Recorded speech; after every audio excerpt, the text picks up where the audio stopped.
आज के कॉन्फ्रेंस में हमारे कोऑपरेटिव मूवमेंट के इतिहास में पहली दफ़ा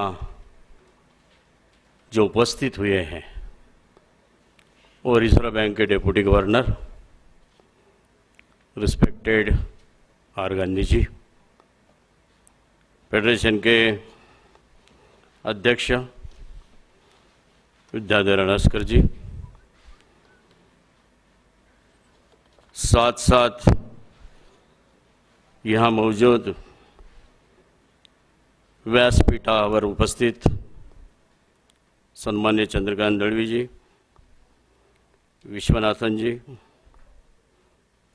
सम्मान्य जीवानी जी, वर्मा जी, पंडा जी, मराठे साहेब, मेहता जी, मूर्ति जी, रवि जी, टंगसाळे जी आणि विविध बँकांचे या ठिकाणी उपस्थित अध्यक्ष, उपाध्यक्ष, संचालक, कार्यकारी संचालक, बांधवांनो आणि भगिनींनो, खऱ्या अर्थाने आजचा दिवस अनेक अर्थाने महत्त्वाचा आहे। एक सहकारी चळवळीला वेगळ्या दिशेने जो रिझर्व्ह बँकेच्या माध्यमातून प्रयत्न होतोय आणि त्यासाठी खऱ्या अर्थाने आवर्जून तात्काळ आपण एक कॉन्फरन्स आयोजित करावी हा निर्णय आम्ही प्रमुख मंडळींनी घेतला आणि तत्पूर्वी जी हाय पॉवर कमिटी जिसे एक अहवाल जो सादर केला गेला, ज्यांच्या नेतृत्वाखाली रिजर्व बैंक के डिप्टी गवर्नर आर गांधी जी, इनको हम अनास्कर जी, मैं, हमारे मुख्य कार्यकारी अधिकारी और अड़सुल साहब, हम चारों जाके मिले। 20-25 मिनट उनके साथ हमने डिस्कस किया। ये हाई पावर कमेटी का जो अहवाल तैयार हुआ है उसके कारण हमारी मूवमेंट भविष्य में चलना मुश्किल हो जाएगा। उसके कारण भी हमने बताए और फॉर्चुनेटली बहुत पेशेंसली उन्होंने हमारा कहना सुना भी और वही टाइम हमने इनको इनवाइट किया कि आपको आना है। जो हमारी कॉन्फ्रेंस नागपुर में हम तय करने जा रहे हैं, कुछ समय के लिए तो आपकी उपस्थिति होना जरूरी है और मैं धन्यवाद देना चाहता हूँ आप सभी की तरफ से। उन्होंने हाँ किया और आज यहाँ मौजूद भी हो है। कुछ बातें ऐसी हैं, गांधी साहब हमारी सीओ मुझे बोलती रहे जरा रफली आप मत बात कीजिए, आप शिवसेना के हैं। कल से 2-3 दफा मुझे उन्होंने फोन किया। जरूर रफली बात करने की जरूरत भी है नहीं, सामने वाली व्यक्ति कैसी है उसके ऊपर निर्भर होता है। और गांधी साहब के बारे में हमारा एक अनुमान ऐसा निकला है, बहुत सॉफ्ट आदमी है, अच्छे आदमी है और जो भी सुन के लेते हैं और अच्छा भी निर्णय देते हैं। तो यहाँ और कोई झाल तरीके से बोलना, आक्रामकता से बोलना जरूरी नहीं समझता हूं मैं, लेकिन एक मूवमेंट के बारे में बताना चाहता हूं मैं। फर्स्ट ऑफ ऑल गांधी साहब, if you will go to the formation and function, माफ करा सन्माननीय गडकरी साहेब या ठिकाणी आलेले आहेत. आपण त्यांचं स्वागत उभं राहून टाळ्यांच्या गजरामध्ये करूया.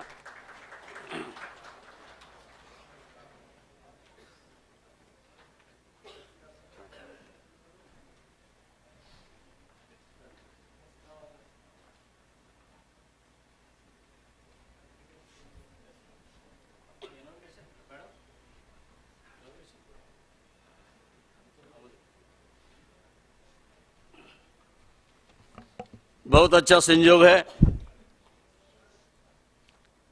केंद्रीय road transport development highway and shipping मंत्री परम आदरणीय आमचे मार्गदर्शक गडकरी साहेब या ठिकाणी उपस्थित झालेले आहेत. त्यांना मनापासून आपल्या सगळ्यांच्या वतीने मी धन्यवाद देतो. खऱ्या अर्थाने ही कॉन्फरन्स चिखलदरा या ठिकाणी संपन्न होणार होती, परंतु आपल्यासाठी आपल्याला सोयीचं व्हावं म्हणून नागपूर या ठिकाणी ती घेण्याचं मी ठरवलं. आज या ठिकाणी असं सुरू केलं होतं, if we will go to the formation and functioning of the cooperative movement. First of all, this movement is for the people, poor people and common people of the country. As per the Society Act, whenever we have to go to form any bank, the people of the society comes together, whatever minimum number is there, they contribute the amount by way of the shares, whatever minimum amount is there required, because last near about 12-13 years there is not a new bank has come out in this country. Last bank, that was the Pune people, or late Anna Joshi's bank, that is Pune People Bank, Pune Sahkari Bank. Whenever the people of the society comes together, they collect the money by way of the shares, and they get the registration from the registrar, that is our Pune base office is there. Then afterwards there are the elections, that is democratic way. The directors are elected, and then among the directors, chairman, vice chairman is elected. This is the formation. और functioning भी अगर हम देखें तो purely democratic वे से हमारा functioning चलता है. As per the guidelines of the Reserve Bank चलता है, as per the guidelines of the registrar and commissioner of the cooperative चलता है. Fortunately, unfortunately, we are having the dual control. That is, one control from the registrar of the state, that is cooperative registrar and commissioner, and secondly that from the Reserve Bank of India. We expect from the Reserve Bank of India, you are not the only regulatory authority of the cooperative movement, but you are the parent body of this cooperative movement. और जब भी अगर parents अपने बच्चों को बड़े करते time उनकी गलतियां सुधार लेता है और हर तरीके की शिक्षा देके प्रयास करके उनको बड़ा करने का प्रयास करता है, तो पेरेंट बॉडी से हम यही एक्सपेक्ट करते हैं, हम मानते हैं. कोऑपरेटिव मूवमेंट के बारे में और एक बात आपके सामने लाना चाहता हूं. जो भी बैंक का फॉर्मेशन हुआ है, एक कम्युनिटी बेस पे हुआ है, एक डिस्ट्रिक्ट लेवल के लोग के कारण हुआ है, या और कोई कभी कभी रिलीजन के नाम पे हुआ है. एक उदाहरण के तौर पर आपको देना चाहता हूं, ज़ोरास्ट्रियन बैंक. तो हमारी एक क्रिश्चियन कम्युनिटी होती है.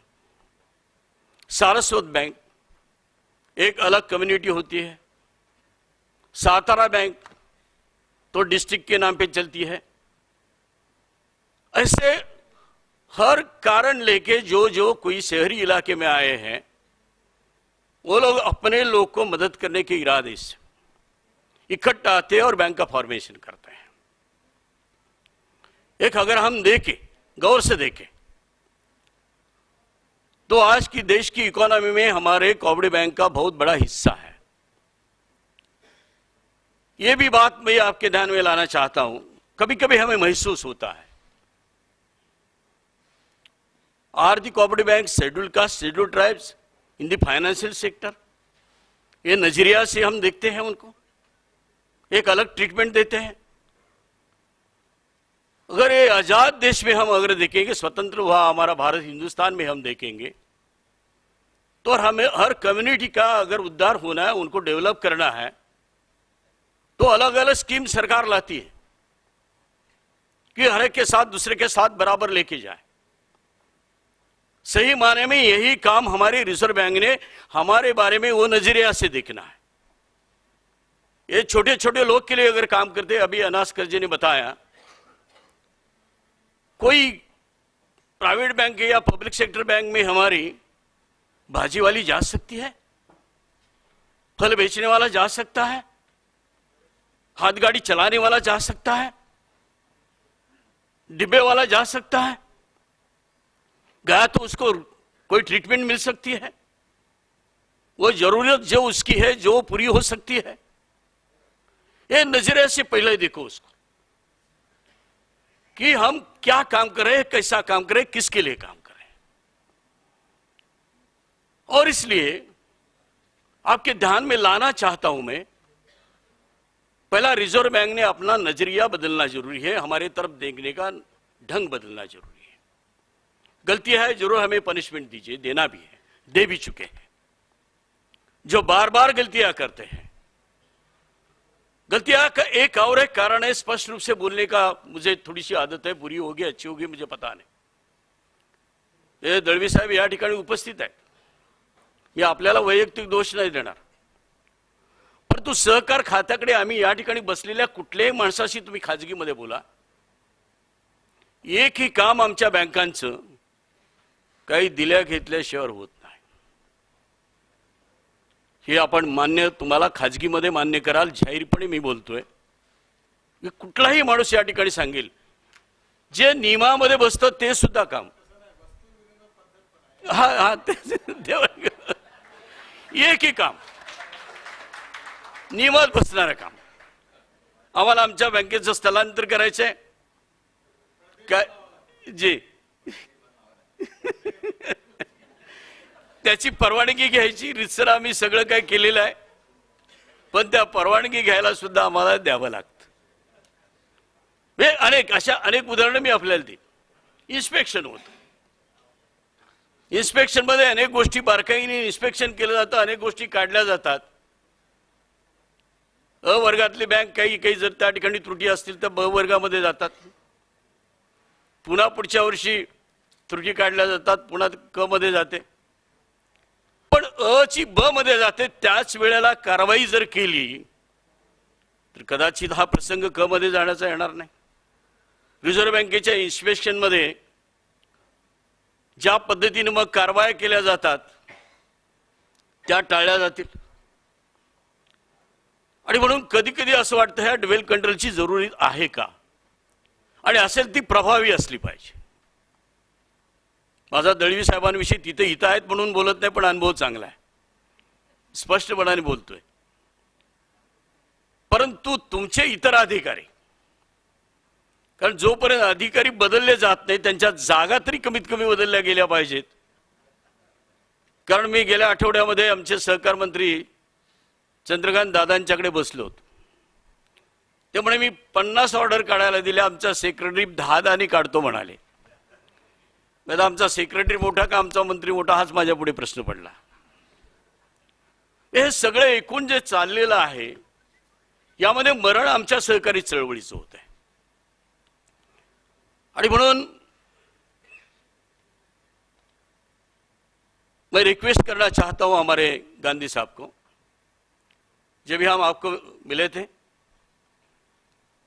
ये तो हमने अभी तक ये रिपोर्ट फाइनल तो नहीं किया है, आपकी जो भी सजेशन होगी हम जरूर देख लेंगे, जांच करेंगे और उसी हिसाब से बाद में रिपोर्ट फाइनल करेंगे। इसलिए बहुत बहुत धन्यवाद देना चाहता हूं और इसीलिए आज आपको हमने बुलाया है। अनास्कर जी ने बहुत कुछ यहां अपने सामने रखा है। He is well studied person और हमारे मूवमेंट के साथ बहुत उनकी अटैचमेंट है, अभ्यास भी है और अटैचमेंट भी है।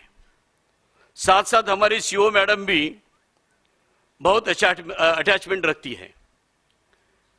मुझे पता है गडकरी साहब को जाना है, ज्यादा तो बात नहीं करूंगा, लेकिन बात इतनी ही करना चाहता हूं आखिरी में, हमारे मूवमेंट के तरफ देखने का थोड़ा रवैया, थोड़ा नजरिया थोड़ा अलग रखो। हम किस लिए काम कर रहे हैं, जो भी है हमें गाइड करना है आपने, एज ए पेरेंट बॉडी हमें मार्गदर्शन आपने करना है। आपके मार्गदर्शन के हिसाब से जरूर हम भविष्य में जाना चाहते हैं, लेकिन आपके सभी जो अधिकारी आते हैं, इंस्पेक्शन में आते हैं, कभी कभी ये सवाल पैदा होता है वो खुद प्रशिक्षित है या नहीं। ऐसे कुछ एग्जाम्पल देने का आज का वक्त नहीं है, समय नहीं है, लेकिन कभी कभी ये महसूस मैं करता हूं कि आज 45 साल बैंकिंग इंडस्ट्री में मैं काम करता हूं। Fortunately unfortunately I was the state minister for finance in central government, तो हर बैंक के साथ मेरा संबंध आता है, आया भी है। एक अलग सी मूवमेंट हमारी है ये फाइनेंशियल सेक्टर में हम अलग काम करना चाहते हैं, कॉमन आदमी के लिए, देश के करना चाहते हैं। जैसे सरकार हर बात बिलो पॉवर्टी लाइन के लिए अलग अलग स्कीम लाती है, वैसा ही हम काम करना चाहते हैं, करते रहे हैं, करते आए हैं, और इसलिए इसको बढ़ावा देना जरूरी है। गए 12-13 साल में एक भी बैंक नहीं आई नहीं है, ये भी आपने ध्यान में रखना है। जो आपने हाई पावर कमेटी में 4-5 मुद्दे रखे हैं, ये बिजनेस मैनेजमेंट, अरे इलेक्ट होके अगर एक बॉडी आते है उसमें से बिजनेस मैनेजमेंट, तो लोन कमेटी के लिए अलग चेयरमैन और कोई कमेटी के लिए अलग चेयरमैन, ये हमारे डेमोक्रेटिक जो हमारा सिस्टम है उसमें नहीं बैठता है। बिजनेस मैनेजमेंट या बैंक का प्राइवेटाइजेशन आपने लाया है, जो बैंक का वर्किंग 20,000 करोड़ से ज्यादा है वो खुद प्राइवेट बने, सो मोटो छोटी बैंक भी प्राइवेट बने। उसका मतलब ही हम नहीं समझे, प्राइवेट बनाने का मतलब क्या है? क्या आपके कंट्रोल से बाहर जाना है? क्या बैंकिंग बिजनेस हमने बंद करना है? ये भी समझ में नहीं आता है। ऐसे जो प्रमुख 3-4 मुद्दे आपके रिपोर्ट में हैं, ये मुद्दे के ऊपर आपका ध्यान मैं लाना चाहता हूं। एक रिप्रेजेंटेटिव ऑफ द डिपॉजिटर, जो 97 अमेंडमेंट कॉन्स्टिट्यूशन का हुआ, तो उसमें आज एक कंपल्सरी हुआ है, जो भी बैंक का चुनाव लड़ेगा उसका 10,000 का कम से कम शेयर कैपिटल होना है और 50,000 कम से कम उसका डिपॉजिट बैंक में होना है। जब तक वो डायरेक्टर, तब तक ये दोनों शेयर कैपिटल और डिपॉजिट होना है। तो automatically we are representing the depositors also. तो आप नॉर्म्स क्या लगाएंगे? डिपॉजिट का रिप्रेजेंटेटिव और दूसरा लाना है तो उसके नॉर्म्स क्या लगाएंगे कि कितना डिपॉजिट होना चाहिए, कितना साल होना चाहिए? डिपॉजिटर के ऊपर आपके कानून के हिसाब से पाबंदी नहीं ला सकते हैं कि इतने दिन आपका डिपॉजिट होना चाहिए। और इसलिए automatically we the elected persons are the representative of the depositors. ये होते हुए और कोई नया कंसेप्ट आपका जो है रिप्रेजेंटेटिव लाना, ये भी मैं उचित नहीं समझता हूं। ये सब बातें ध्यान में रख के अगर हम साथ में बढ़ेंगे, हम छोटे हैं लेकिन हमारा हाथ हाथ में लेने में कोई दिक्कत नहीं होगी, कि हमारा कोऑपरेटिव का एक सिंबल ही है, हाथ में हाथ लेना है, एक दूसरे का हाथ हाथ में लेना है और आगे बढ़ना है। It is called the cooperation. और भी ज्यादा वक्त ना लेते हुए आप यहाँ आए, हमारे नेता आदरणीय गडकरी साहब आए, इसलिए मैं उनको हमारे सभी की तरफ से धन्यवाद देना चाहता हूं और यहां मैं विराम लेता हूं। जय हिंद, जय माता।